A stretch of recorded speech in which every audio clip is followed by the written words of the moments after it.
Ethan had never liked parties. He told himself it was because of the noise, the fake laughter, the way people talked more about themselves than they listened to others. But deep down, he knew the truth was simpler. Parties reminded him how alone he felt even in a crowd. Still, he came that night because Daniel wouldn't stop insisting. Just one evening, Daniel had said earlier that day, "You don't even have to stay long. Show up, smile a little, then disappear like you always do." Ethan finally agreed, more out of loyalty than interest. The party was held on the rooftop of a luxury building downtown. From the outside, it looked perfect, warm lights hanging above, soft music floating through the air, the city skyline glowing in the distance. Inside, people moved easily, dressed well, confident, as if they all belonged exactly where they were. Ethan didn't. He stood near the edge of the rooftop, hands in his pockets, staring down at the city below. Cars moved like slow streams of light. From up there, everything looked smaller, simpler. Daniel, on the other hand, was already in his element. He greeted people, laughed loudly, accepted drinks, introduced himself to strangers like they were old friends. "You look like you're attending the wrong event," Daniel said, walking up to Ethan with 2 glasses. He handed one to him. "I am," Ethan replied without looking away. Daniel smiled. "Relax. Nights like this can surprise you." Ethan took a sip but said nothing. That's when he noticed her. She stood a little away from the main group, near a small table by the railing. Her dress was simple, elegant without trying too hard. No dramatic makeup, no loud gestures. She wasn't checking her phone every few seconds like everyone else. She was just standing there, quietly observing the room. She looked calm. But there was something else beneath that calmness. Sadness, maybe. Or tiredness. Daniel followed Ethan's gaze. "Oh," Daniel said. "Her." Ethan quickly looked away. "Just noticing." Daniel smirked. "That's Emily. A friend of someone I work with. I met her once before." Ethan shrugged. "Good for you." Daniel studied him for a moment. "You're curious." "I'm not." Daniel laughed softly. "You always are. You just pretend you're not." A few minutes later, Daniel found himself talking to Emily near the drinks table. Ethan stayed back, telling himself he didn't care. Still, he noticed when Daniel gestured in his direction. "Ethan," Daniel called. "Come here." Ethan sighed internally and walked over. "Emily, this is Ethan," Daniel said. "My best friend." Emily turned toward him and offered a polite smile. "Nice to meet you." Her voice was gentle, steady. "Nice to meet you," Ethan replied. For a brief moment, the noise around them faded. It felt like the 3 of them existed in a smaller, quieter space. "So," Daniel said casually, "how do you know the host?" Emily smiled faintly. "I don't, actually. I just needed to get out tonight." Daniel raised his eyebrows. "That honest?" She nodded. "Some days feel heavier when you stay in." Ethan felt something tighten in his chest. He understood that feeling more than he liked to admit. Daniel was soon pulled away by another group calling his name. Before leaving, he glanced at Ethan and smiled, as if saying, "Behave yourself." Suddenly, it was just Ethan and Emily. The silence between them wasn't uncomfortable. It was calm. "I don't usually come to places like this either," Emily said after a moment. "Then why tonight?" Ethan asked. She looked out at the city lights. "Because staying home felt like sinking." Ethan nodded slowly. "Yeah, I get that." They didn't talk about work or success or plans for the future. They talked about small, unimportant things that somehow felt important. Books they started but never finished. Music they listened to late at night. How sometimes silence felt safer than conversation. Time passed without either of them noticing. When Daniel returned, he looked surprised to find them still talking. "You two look serious," he joked. "We're just talking," Emily said calmly. Daniel smiled. "Good. Ethan doesn't do that often." Ethan rolled his eyes. "Ignore him." The party slowly began to thin out. People said their goodbyes. Music softened. Daniel offered Emily a ride home, but she declined. I live nearby, she said. Ethan hesitated for a second before speaking. I can walk you, if you want. Emily looked at him, then nodded.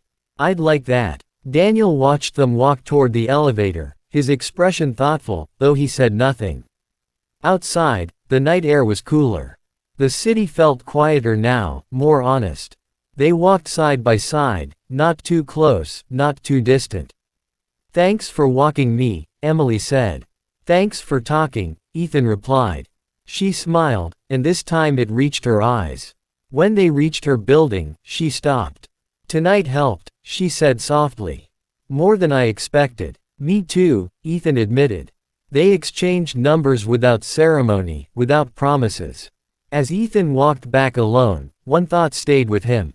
Meeting Emily hadn't changed his life. But it had disturbed his peace. And he knew that was dangerous. Because disturbance meant attachment. And attachment always came with consequences.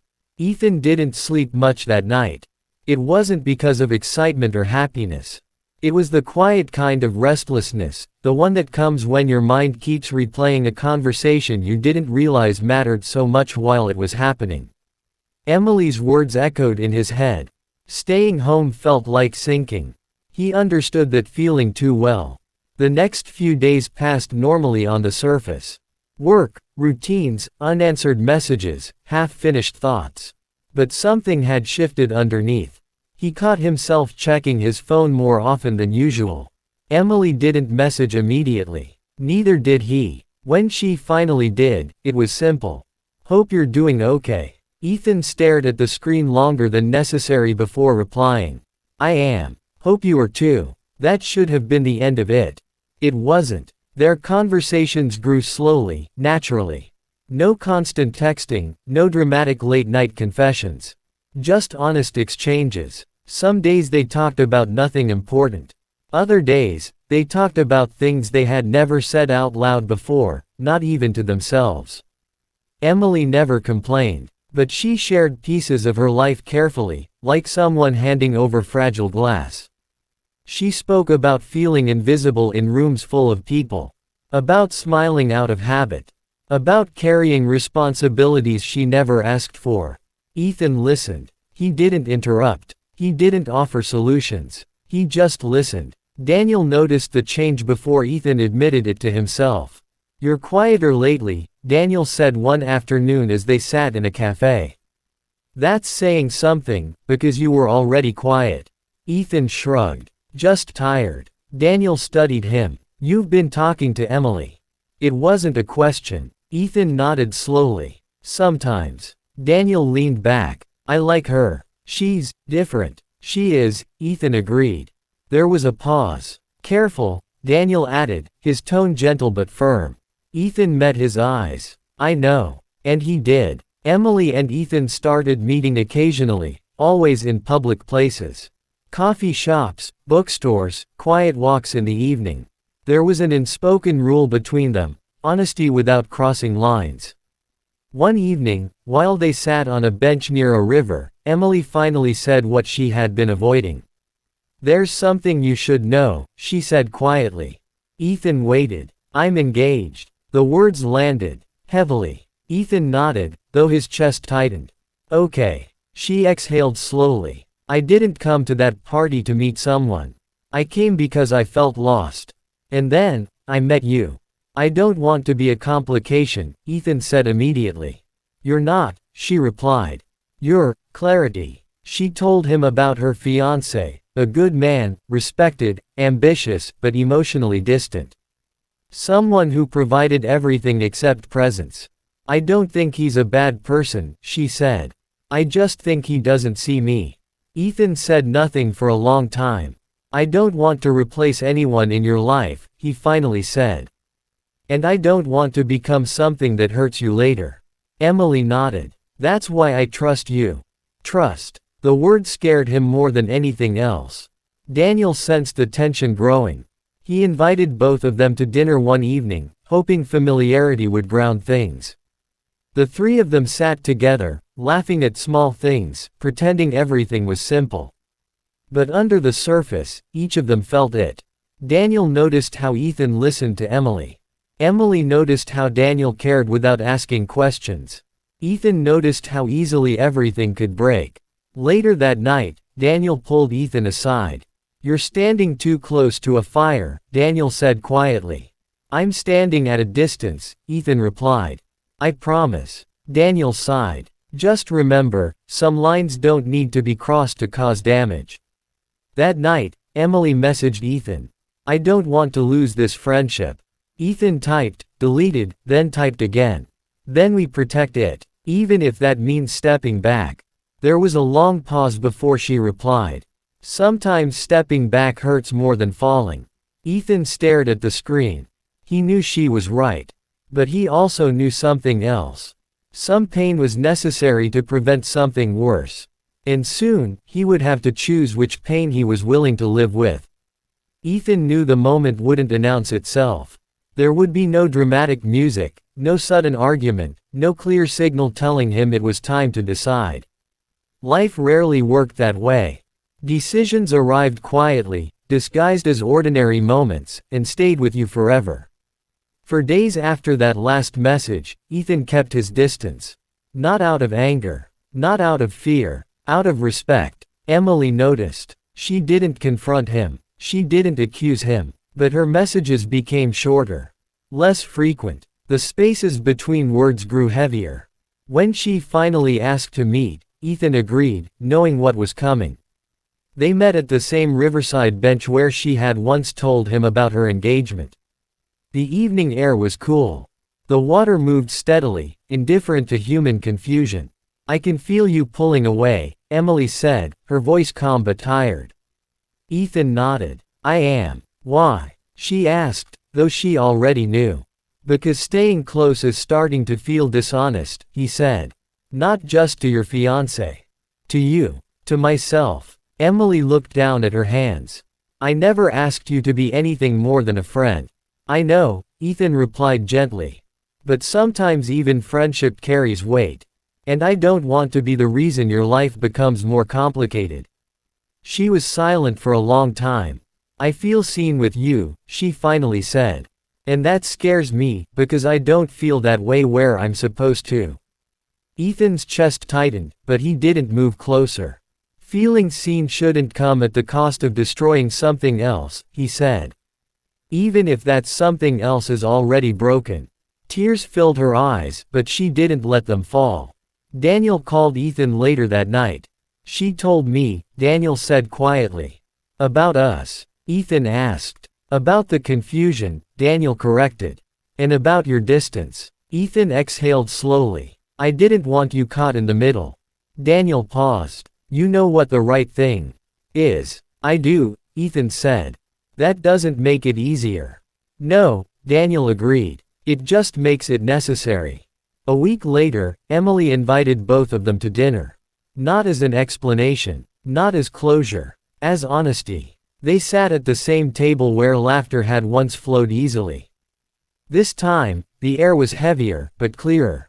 "I need to stop hiding from my own life," Emily said, looking at both of them. "And that means making decisions without leaning on someone else's strength." She turned to Ethan. "You helped me realize what I was avoiding. For that, I'll always be grateful." Ethan met her eyes. "You didn't need me to realize it. You just needed the space." She smiled faintly. Emily ended her engagement 2 months later. Not for Ethan. For herself. There were no dramatic confrontations. Just an honest conversation, long overdue. Ethan stayed away during that time. He didn't call. He didn't check in. He let her process her life without his shadow influencing it. Daniel respected that. Months passed. One afternoon, Daniel called Ethan. "She's doing better," he said. "Stronger." "That's good," Ethan replied, meaning it. There was a pause. "She asked about you." Ethan closed his eyes. "What did you say?" "That some people matter because they know when to step back." Time continued moving, as it always did.